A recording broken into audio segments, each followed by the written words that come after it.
obviamente, afinal a função dele é justamente tocar fogo no parquinho dentro da linha narrativa que ele se propõe.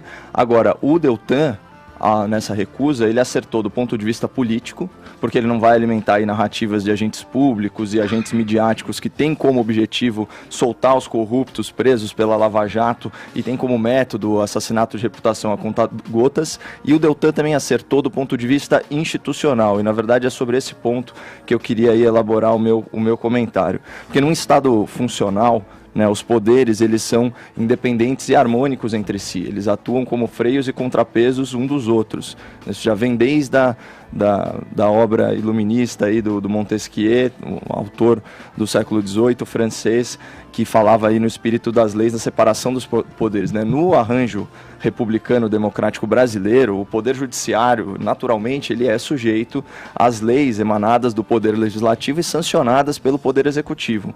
Mas como aplicador da lei e da justiça, o judiciário é que é o responsável pelo controle constitucional e legal dos demais poderes, jamais se subordinando a eles. Assim também o Ministério Público, que é uma instituição independente da justiça que assiste o judiciário. O MP ele é composto por agentes públicos concursados, né, são os promotores e procuradores, e assim como a magistratura, que tem os juízes, os desembargadores e os ministros dos tribunais, ele não está sujeito à ingerência dos demais poderes. No caso do ex-juiz Sérgio Moro, que se sujeitou àquele absurdo de ser questionado por parlamentares suspeitos de corrupção, havia ainda um pretexto para a audiência, né? Então, como ministro da Justiça, ele serve ao Poder Executivo, cuja fiscalização política e orçamentária, em certa medida, recai sobre o Congresso. Então, nesse sentido, o Executivo, ele deve sim alguma satisfação ao Poder Legislativo. Então, embora ele não fosse obrigado, foi de muito bom tom o Moro ter prestigiado o Congresso com a sua presença ilustre.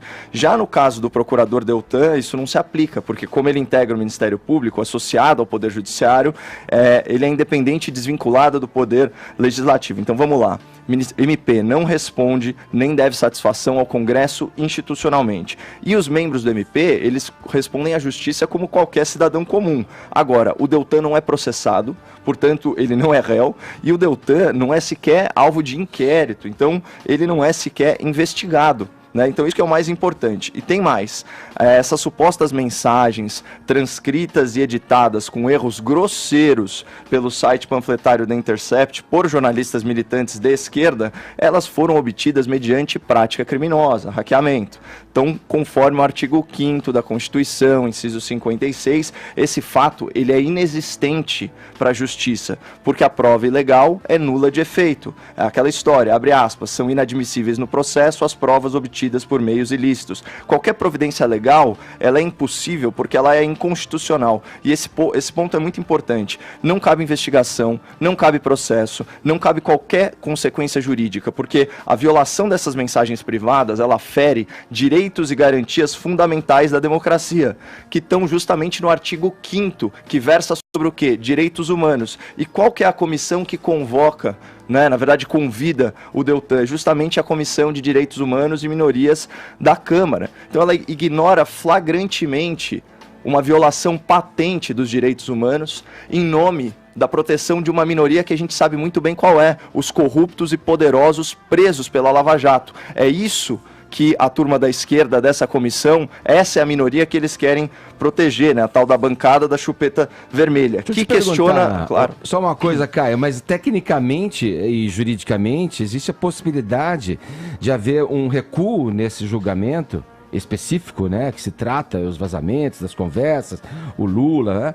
Existe tecnicamente a possibilidade desse julgamento acontecer, voltar para que um novo juiz julgue como se ele fosse novamente a primeira instância, depois de ter passado aí pela segunda instância, pelo STJ, tecnicamente essa possibilidade existe. O que precisaria acontecer para chegar de volta a esse ponto? Não existe direito absoluto. Então, por mais que a Constituição fale, né, explicitamente, como a gente já disse, que são inadmissíveis nos processos as provas obtidas por meios ilícitos, se ficar comprovado que houve uma violação constitucional, certo? No caso da Lava Jato, seja do Lula, seja de qualquer outro réu, em que haja um prejuízo objetivamente verificado e que isso tenha implicado necessariamente num julgamento injusto, aí pode-se... Você procederia para a primeira instância novamente com outro juiz. Isso, você pode sopesar. Só que esse não é o caso. Primeiro, as mensagens, elas não estão confirmadas, elas não foram periciadas, elas são editáveis, ao que tudo indica, com base inclusive nas próprias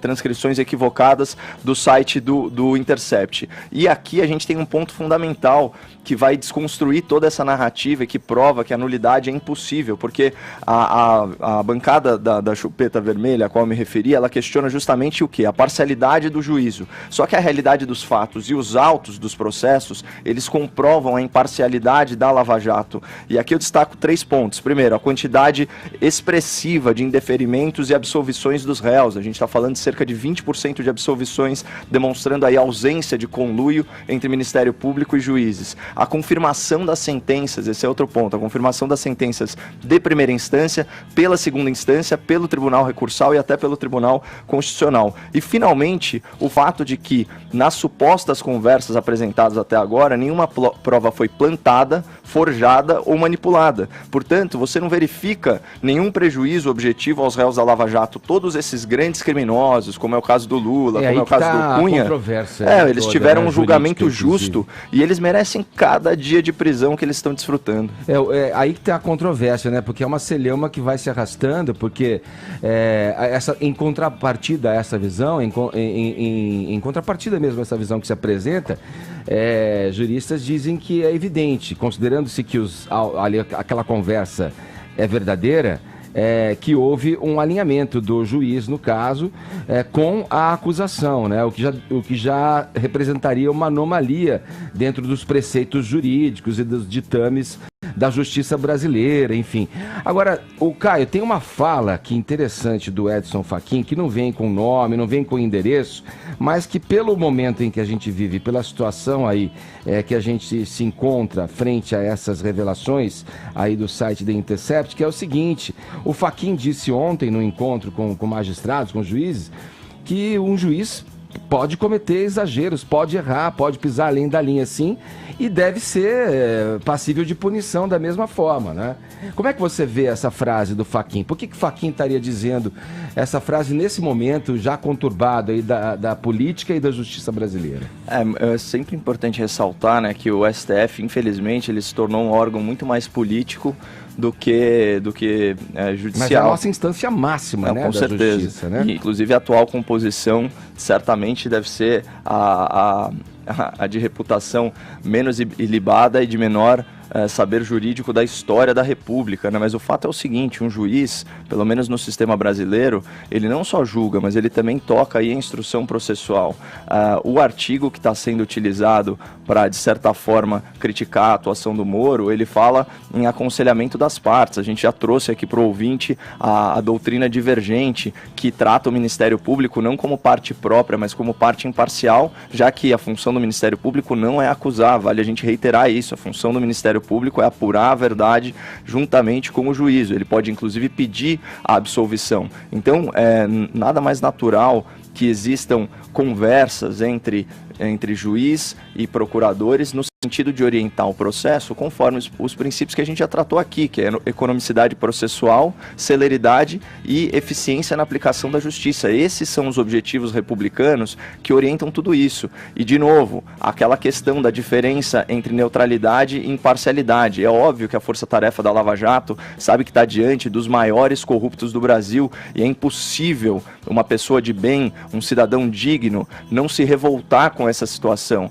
Agora, também é perfeitamente possível que, fazendo esse juízo de foro íntimo, ele mantenha a imparcialidade nos autos, né? E nas suas atitudes públicas em relação a esses réus, porque senão seria impossível nós julgarmos, por exemplo, homicidas. Todo julgamento de homicida seria injusto, porque o juízo de valor de foro íntimo, ele antecede a manifestação dos autos. Mas é inconcebível você entender que, a partir de um sentimento de revolta, você vai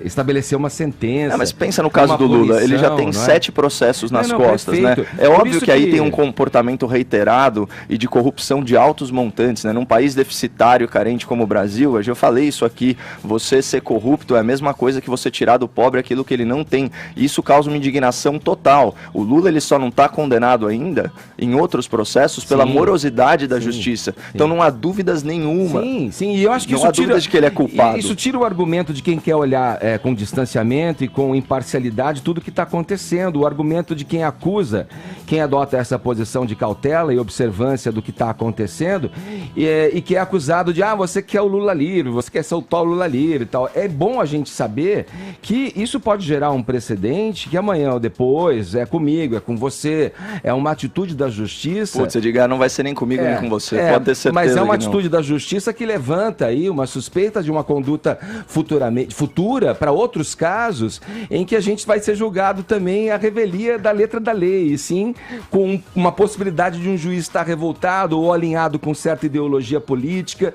São questões que elas esquentam o debate. O que eu acho que é um absurdo muitas vezes é você desviar o foco você, eu digo não você, mas você pensar em desviar o foco de uma questão seríssima, uma questão processual, de uma possibilidade seríssima de estar acontecendo com a nossa justiça, por achar que sim, Lula cometeu crimes, Lula tem outros processos, né? Os Lula fins não justificam os meios. Eu sempre procuro argumentar no sentido de me afastar desse tipo de raciocínio. É o que eu penso também. Eu vou por uma interpretação da lei, tanto do artigo de processo penal lá, o 254, que fala no aconselhamento das partes, eu já deixei isso aqui bem claro para o ouvinte, quanto também por toda a amarração do Código de Processo Penal dos casos de nulidade e em que as provas ilícitas elas são descartadas. A sua interpretação, ela reconhece que não houve nenhum ato ilegal, nenhum ultrapassar de linha do ministro Sérgio Moro. Exato. Né? E a controvérsia toda está aí, né? Porque uma outra parcela de pessoas do meio jurídico acham que ele sim, que ele exacerbou. Teve um caso na Lava Jato que foi emblemático, que é aquela pataquada do Lula, dele pegar alguns itens, né, que ele recebeu na condição de presidente da República, os presentes, e aí ele levar isso para um depósito particular, enfim, vários itens aí extraviados. Esse é um caso em que a gente, olhando os indícios, né, inclusive como leigos, a gente fica revoltado. Só que, infelizmente, o inquérito não conseguiu produzir as provas, o Ministério Público não conseguiu apresentar aí perante o juízo uma acusação robusta e o Lula foi absolvido. Então, esse é um desses casos que mostra, de fato, a correção e a imparcialidade do juiz Sérgio Moro, né, que absolveu o Lula num caso que era dado como certo a condenação.